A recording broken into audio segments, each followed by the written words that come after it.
about this and so much more. They're filing their own separate civil lawsuit trying to hold the school district accountable, saying that her son's high school education has been put in jeopardy and so much more. Here's this conversation.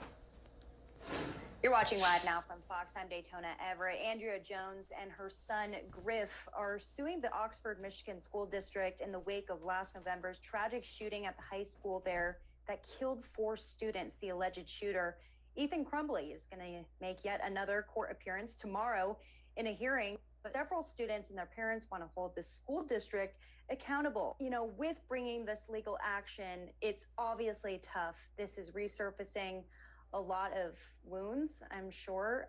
What are you hoping will come out of this, Andrea? We want transparency and accountability. We can't fix what's wrong unless we know what happened. We need to know all of the events that took place leading up to, during, and after so that we can fix our policies so that it doesn't happen again. Why now? Because we've exhausted every other effort at this point. As parents, we've attended every school board meeting. We've sent numerous emails. We've met with the county prosecutor. We've met with everybody that we could, and we just don't get the answers that we need to move forward. So you're saying that you have been frustrated thus far with the communication that you've been getting in this complaint. You actually bring up the fact that school district officials knew about some of the mental health issues that Ethan Crumbley had at the time, homicidal tendencies, suicidal thoughts, and failed to intervene in all of this. Are you seeking damages or policy changes at the school that kind of encompass all of that? We are not seeking any monetary damages. This isn't about money to us. It never has been. This is about our kids. It's about their safety and the safety of the kids that follow after them. We need to get this fixed. Our kids do not feel comfortable in that building. So we need the physical implementations for security, but overall, the trust has been lost. And so you can put as many physical security measures into a building as you want, but if you don't have the trust, you have nothing. Yeah.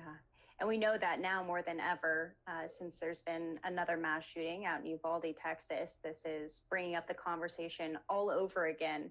It was 6 months ago that shooting happened at Oxford High School. How's the community doing? You know, we struggle. It's difficult because we don't have the answers. I think that's the biggest part. Our kids miss, when I say a lot of school, we're talking 30s, 40s, 50s for absences right now. They get picked up daily, particularly around 5th hour. When they went back to school, they didn't adjust the schedule so that the kids weren't in the same locations that they were when the shooting took place. And so that's a big trigger for them to be in those classrooms at that particular time. Restrooms are another issue for our students. And so grades, you know, a lot of kids just barely got by if they did. And so the loss of learning is huge for them. How can you be expected to learn when you consistently fear for your safety? I'm sure you've been hearing a lot from your own son and his friends. How are they doing from their point of view? They're just trying to continue to go to school and, like you said, learn something in the midst of all of this. Right. You know,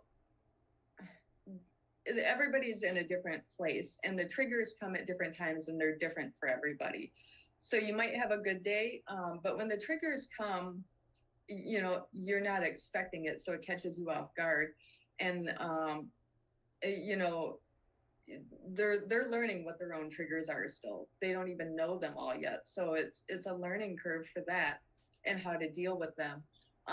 Talking about it helps, but there is a serious lack of therapy or therapists, particularly in our area, because we have 1,800 students in our school, plus siblings. And so there simply are not enough therapists. So to get in to see anybody is a months-long waiting list at this point. Wow, really? Because with this, and anytime something happens that's tragic out of school, they always say they have mental health resources available. So you're saying that it's just not enough. We do have Easter seals come in, but they do work on a rotation, so you may not get the same person. So they go down and they talk to somebody one day, and then they have feelings the next day. They have to start all over again. So it's not the ideal situation. And then you have to seek your own therapist outside of that, and that's where the problem lies. Since we're revisiting all of this again with this other situation with Uvalde,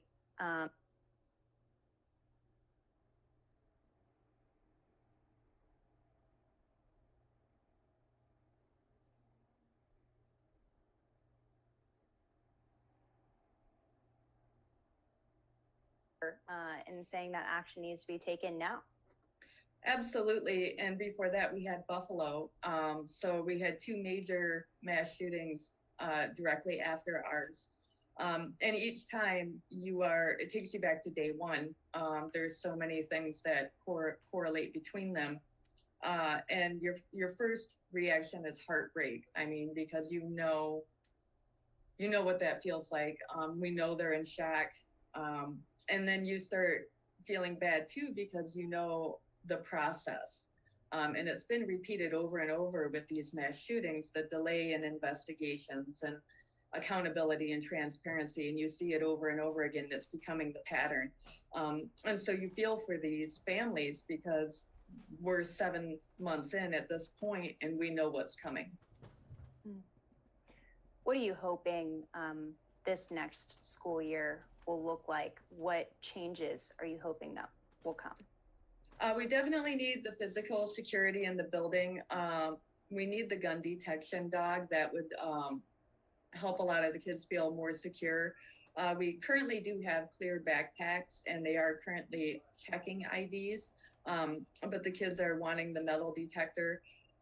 They are doing a trial period with a gun detection system on our cameras, but we haven't quite really used it yet, so we don't know exactly what to expect with that, or know exactly how that works. So we'll have to be looking at that. But overall, we need the communication from the district to improve. We need to get this investigation done, and it needs to be unbiased, because currently, as it stands, they have hired a company to do it, opposed to our attorney general had offered to do the investigation for free 3 separate times, and they did decline that.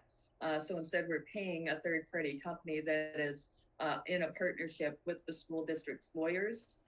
So there's a lot of speculation that we'll even get an unbiased review at this point. Very interesting. There's also been a lot of back and forth on whether or not some of the surveillance video and the evidence from that day should be released, because we know that, of course, copycat crimes are an issue, and there's speculation that Ethan Crumbley did this for attention. What are your thoughts on that evidence, that video, those photos, whatnot, being released to the public? I don't think they should be released to the public, but I do believe that the victims' families have every right to view that before a public trial. Absolutely. How would anybody feel seeing that for the first time in a public setting? So that's where I stand on that. I don't think the general public needs to see that, at least not until the trials. But I do believe the victims' families have a right to that. Okay. Well, not only Ethan Crumbley in court, but we know that there is lawsuits against the family, the parents of Crumbley as well. If you could say something to them and to the public right now, what would your message be? Pay attention to your kids. Love your kids. Acknowledge your kids when they're telling you that they're having an issue. They haven't shown any remorse whatsoever to this community for the actions of their son, and neither has he. But being the parents, I hold them responsible for that. They seem to be more concerned about themselves than anybody else. Andrea Jones, we just are thinking about you and the community, Oxford High School, the students that are there that are just trying to have a sense of normalcy. We saw them out on their fields showing support for Yes. the Uvalde community too. So we appreciate you sharing your story, and a lot more to come out of this lawsuit too. We'll definitely stay Absolutely. updated. Yes, thank you very much.